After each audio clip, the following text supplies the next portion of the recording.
Oliver, Royal Bank of Scotland has a new chief executive. Who is he?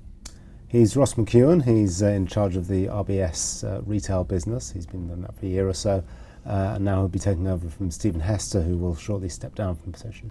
I mean, Hester was actually kind of forced out, really. I mean, he was pushed out by George Osborne, the Chancellor.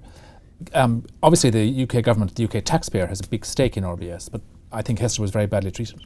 Yes, absolutely he was. He left, he said, because they want someone who's looking ahead. Stephen Hester's been there for 5 years or so. He's done a big restructuring job and he's done it very well. And the idea now is that they bring in somebody who's going to look forward a little bit more. But still, it was done in it was very mismanaged. He was treated very badly, given the very good job that Stephen Hester did with the bank. Absolutely, I agree. I presume that Ross McEwan's task will be to steer RBS back to the private sector. It will, yes, and that's not an easy job. I think the first thing he has to do is try to keep the government at arm's length, because, yes, although it's an 82% shareholder, so has an enormous interest in what happens to the bank, he also needs to stand up for the people who own the other 18%. George Osborne, the Chancellor, has been very interventionist this year, and Ross McEwan needs to stand up and say, actually, I run this bank, not George Osborne. Having stood up then, he needs to look at the operating divisions and how they're doing.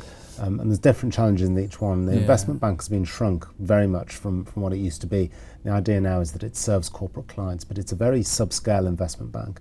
And they really need to prove that this new business model of a bank purely to serve corporates can work. But is RBS in a healthy enough state to return to the private sector? Well, I don't know how quick. I mean, a lot depends on when the government wants to sell, and obviously that's a very political decision. The government looks at this with reference to the price at which the shares were bought, and is insisting that it makes a profit. Now, economically, that's the wrong way to look at it. It owns an asset, and then it has to make a call on whether that asset's going to get more or less valuable, and it has to do that without reference to the buying price. Nevertheless, it's a very political decision, so the buying price will make some sort of have some sort of impact on the issue. Okay, well, RBS has a new chief executive, which is a good thing, and I guess his big job will be to steer it back to the private sector, but that is not imminent. Thanks, Oliver.